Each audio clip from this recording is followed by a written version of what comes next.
വർഷങ്ങളായി നിന്നെ കണ്ടാൽ സംസാരിക്കാത്ത, വർഷങ്ങളായി നിന്നെ കണ്ടാൽ പുഞ്ചിരിക്കാത്ത, വർഷങ്ങളായി നിന്നെ കണ്ടാൽ പുറംതിരിഞ്ഞു പോകുന്ന നിന്റെ കുടുംബക്കാരൻ ഇങ്ങോട്ട് വരട്ടെ എന്ന് നീ പ്രതീക്ഷിക്കരുതേ.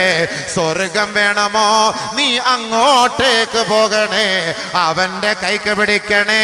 ഫസല്ലിം അലൈഹി, അവന് നീ സലാം ചൊല്ലണേ. അതാണ് സ്വർഗം. നിനക്ക് സ്വർഗം വേണമെങ്കിൽ അവൻ ഇങ്ങോട്ട്, അവന്റെ ഉപ്പ ഞാൻ, അവന്റെ ഉപ്പ ഞാൻ, അവന്റെ സുഹൃത്ത്, അവന്റെ കാരണവൻ ഞാൻ, അവൻ ഇങ്ങോട്ട് വരുന്നത് ഞാൻ അങ്ങോട്ട് പോവാന്. അതൊന്നും ഈ കുടുംബത്തെ നടക്കൂല. അല്ലാജരെ ഹദീസും ആയത്തൊക്കെ ഇങ്ങനെയൊക്കെ പറയുന്നുണ്ടല്ലോ, നമ്മൾ അങ്ങോട്ട്. ഹദീസും ആയത്തൊക്കെ അത് അവിടെ ഇരിക്കും, അതൊക്കെ അവിടെ ഇരുന്നോട്ടെ, അതൊക്കെ ഞങ്ങൾക്കറിയാം. ഹദീസും ഉണ്ട്, ആയത്തും ഉണ്ട്, എല്ലാത്തിനും ഹദീസും ഒക്കെ ഞങ്ങൾക്കുണ്ട്, അതൊക്കെ ഞങ്ങൾക്കറിയാം. അതെല്ലാം അവിടെ ഇരുന്നോളൂ.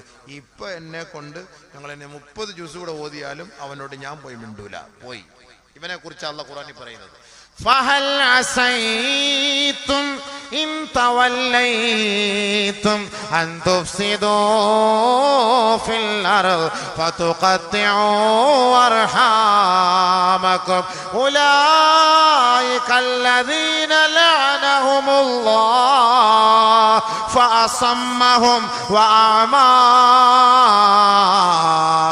أبصارهم.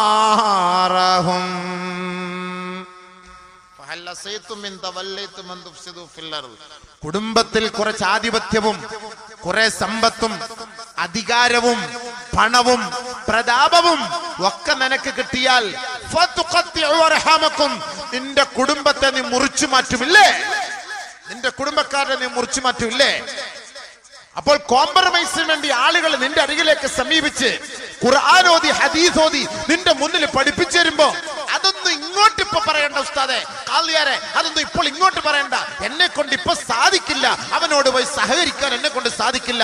വേണമെങ്കിൽ വിവരമില്ലാത്ത ആളുകൾ അള്ളാഹു അവനെ നരകത്തിലിടും എന്നതിന്റെ ഏറ്റവും വലിയ തെളിവ് അവന്റെ നാവ് കൊണ്ട് പറയും, ഞാൻ അങ്ങ് നരകത്തിൽ പോയാൽ പോയിക്കോട്ടെ, കുഴപ്പമില്ല, എന്നാലും ഞാൻ അവനോട് മിണ്ടൂല.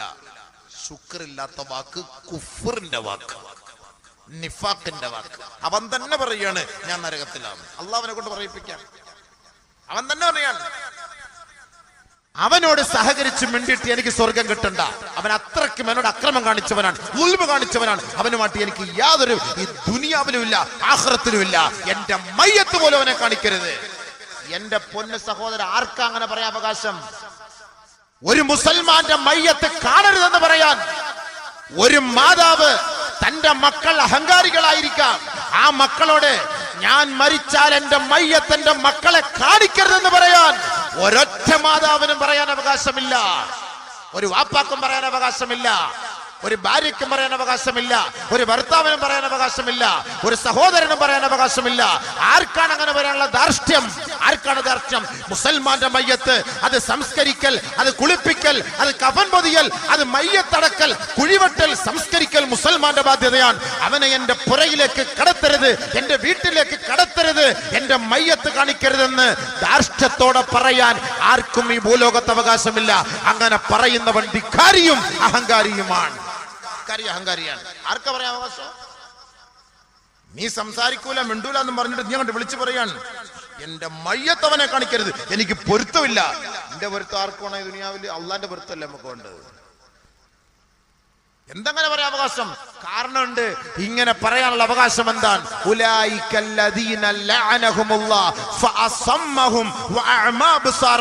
അള്ളാഹു അവനെ മൂകനാക്കി, ബധിരനാക്കി.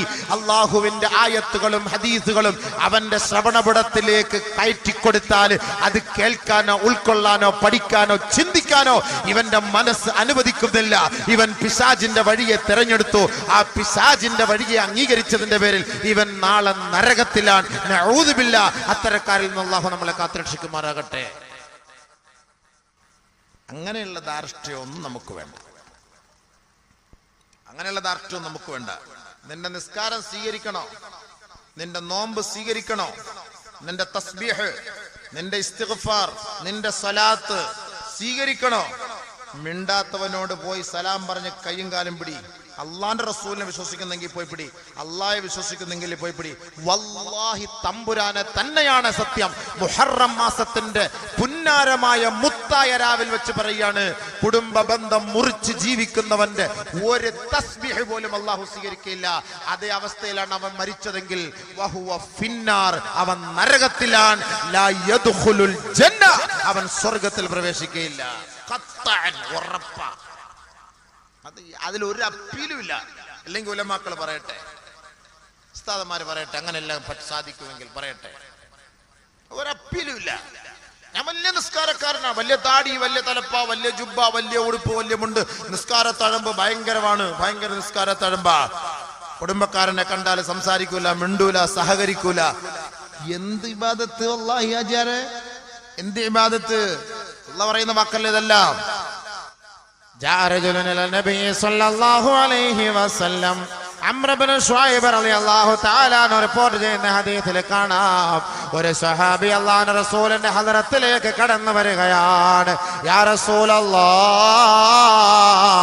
അല്ലാഹുവിന്റെ റസൂലേ, ഇന്ന ലീ ദവി അർഹാം, എനിക്ക് കുറെ രക്തബന്ധുക്കളുണ്ട് നബിയേ, എനിക്ക് കുറെ കുടുംബക്കാരുണ്ട് ഹബീബേ. അസിലു വയഖ്തഊൻ വഉഹ്സിനു വയുസിയൂൻ. ആദരവായ റസൂലുള്ളാഹി തങ്ങളോട് ആ സ്വഹാബി വന്ന് പരാതി പറയുകയാണ്, അല്ലാഹുവിന്റെ റസൂലേ, എനിക്ക് കുറെ രക്തബന്ധുക്കളുണ്ട് നബിയേ, എനിക്ക് കുറെ കുടുംബക്കാരുണ്ട് നബിയേ. അസിലു, അവരോട് ഞാൻ ബന്ധം നിലനിർത്താൻ ആഗ്രഹിക്കുമ്പോ, വയഖ്തഊൻ, അവർ എന്നോട് ബന്ധം മുറിച്ചു മാറ്റുകയാണ് നബിയേ. വഉഹ്സിനു, അവർക്ക് ഞാൻ ഉപകാരം ചെയ്യാൻ ഉദ്ദേശിച്ചാൽ, വയുസിയൂൻ, അവരെന്നെ ഉപദ്രവിക്കുകയാണ്. യാ റസൂലല്ലാഹ്, ഞാൻ അവരെ സഹായിക്കാൻ ആഗ്രഹിച്ചാൽ, വയളിമൂൻ, അവരെന്നോട് അക്രമവാസനയോടെ പെരുമാറുകയാണ് നബിയേ.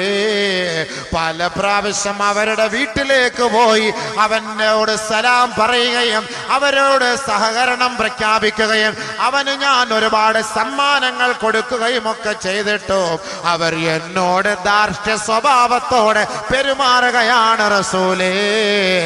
അതുകൊണ്ട് അഫഉകാഫിഉഹും യാ റസൂലല്ലാഹ്, ഞാനും അതുപോലെ പ്രവർത്തിക്കട്ടെയോ നബിയേ. നബിയാ റസൂലുള്ളാഹി എന്നോട് ഇങ്ങനെയൊക്കെ കാണിക്കുന്നു. ഞാൻ അങ്ങോട്ട് പോയി സലാം പറഞ്ഞു, മടക്കുന്നില്ല. 2 കിലോ ഓറഞ്ച് വാങ്ങിക്കൊണ്ടുപോയി കൊടുത്തു, എടുത്ത് ഒറ്റ എറി. ഞാൻ പോയി കാളിംഗ് ബെല്ലടിച്ചു, കതക് തുറന്നു, സലാം അലൈക്കും, സലാം പറയുന്ന എന്നെ വീട്ടിൽ നിന്ന് പറഞ്ഞു, അത് അടച്ചു പൂട്ടി ഓടിച്ചു. ഞാൻ പല നിലയ്ക്ക് മാർക്കറ്റിൽ വെച്ച് കണ്ടു, ജംഗ്ഷനിൽ വെച്ചുണ്ട്, ബസ് സ്റ്റാൻഡിൽ വെച്ചുണ്ട്. അസ്സലാമു അലൈക്കും. നിന്റെ ഞാൻ എവിടെ നിന്റെ എന്നാ പോയി? 1992 ഞാൻ നിങ്ങളുടെ ബന്ധം മുറിഞ്ഞു. ഇനി മേലിൽ എന്നെ ഇക്കാന്ന് വിളിക്കരുത്, എന്റെ മയ്യത്ത് പോലെ നിസ്കരിക്കാൻ വരരുത്. ഒരു വാക്ക്, കടുത്ത വാക്ക്, കടുത്ത വാക്ക്. അങ്ങോട്ട് പോയി നോക്കി പല പ്രാവശ്യവും സഹകരിക്കുന്നില്ല നബിയെ. അഫഉകാഫിഉഹും യാ റസൂലല്ലാഹ്, ഞാനും അങ്ങനെ തന്നെ പ്രവർത്തിക്കട്ടെയോ? ഞാനും അങ്ങനെ തന്നെ ചെയ്യട്ടെ?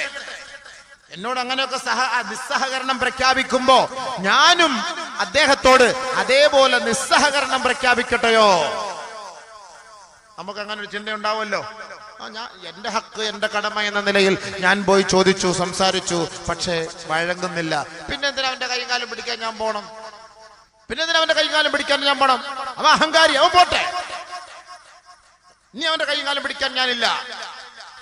നബി സല്ലല്ലാഹു അലൈഹി വസല്ലം തങ്ങൾ പറഞ്ഞു, ഇല്ല. നമ്മൾ ആരുടെ വാക്ക് കേൾക്കും? നമ്മുടെ കരളിന്റെ കാതലായ മുത്ത് മുഹമ്മദ് മുസ്തഫ സല്ലല്ലാഹു അലൈഹി വസല്ലം തങ്ങൾ നമ്മെ നാമാക്കി മാറ്റി, നമുക്ക് നാളെ വെള്ളം വാങ്ങിത്തന്ന്, നമ്മളെ ശഫാഅത്ത് ചെയ്ത്, നമ്മുടെ കണ്ണുനീരൊപ്പിയെടുത്ത് നമ്മൾ നാളെ സിറാത്ത് എന്ന പാലത്തിലൂടെ കയറുമ്പോ, അല്ലാഹുവേ, എന്റെ ഉമ്മത്തികളുടെ പാദം നീ ഉറപ്പിച്ച് നിർത്തണമേ എന്ന് ആ സിറാത്തിന്റെ താഴ്ഭാഗത്തിരുന്ന് ആത്മാർത്ഥമായി ദുആ ചെയ്യുന്ന ലോകത്തിന്റെ മുത്തായ ഹബീബായ റസൂലുള്ളാഹി സ്വല്ലല്ലാഹു അലൈഹി വസല്ലമ തങ്ങളുടെ വാക്കിനെ നമ്മൾ സ്വീകരിക്കുവോ? മരക്കോന്തന്റെ വാക്ക് സ്വീകരിക്കുമോ? ആരുടെ വാക്ക് സ്വീകരിക്കും? അല്ലാഹുവിന്റെ റസൂൽ പറഞ്ഞു, ലാ, അവൻ വിവരമില്ലാത്തവൻ, അവൻ അങ്ങനെ പ്രവർത്തിക്കട്ടെ. ലാ, നീ അങ്ങനെ ചെയ്യരുത്. ജുദ് ബിൽ ഫളി വഹ്സിൻ ഇലൈഹിം വസിൽഹും, നീ അവനുമായി സഹകരിക്കണം, അവർക്ക് നീ നന്മകൾ ചെയ്തുകൊണ്ടേയിരിക്കണം. നീ അവർക്ക് നന്മകൾ ചെയ്ത് അവരോട് സഹകരണം പുലർത്തിക്കൊണ്ടിരിക്കുന്ന കാലത്തോളം അള്ളാഹുവിന്റെ ഭാഗത്ത് നിന്നുള്ള കാരുണ്യവും റഹ്മത്തും സമാധാനവും സഹായവും സംരക്ഷണവും സന്തോഷവും സഹാനുഭൂതിയും നിനക്ക് അള്ളാഹു ഇറക്കിക്കൊണ്ടേയിരിക്കും. ആ ബന്ധം നീ എന്ന് മുറിച്ചു മാറ്റുന്നുവോ, അള്ളാഹു അവൻ നിനക്ക് ഇറക്കുന്ന എല്ലാ നന്മകളെയും അവന് മുറിച്ചു മാറ്റും. അപ്പൊ അവൻ അങ്ങനെ ചെയ്തോട്ടെ. നമ്മൾ കണ്ടാൽ അസ്സലാമു അലൈക്കും ചീത്ത വിളിക്കുമായിരിക്കും, ആയിക്കോട്ടെ. മലക്കുകളെ കൊണ്ട് അള്ളാഹു മടക്കും സലാം. അവരുടെ മക്കളെ കാണുമ്പോൾ നമ്മൾ കൊണ്ടുപോയിട്ട് മിഠായൊക്കെ വാങ്ങിക്കൊടുക്കണം. കുട്ടികളെ തിന്നോളും. ഇപ്പൊ കുട്ടികളെ പിടിച്ചിട്ടിരിക്കും.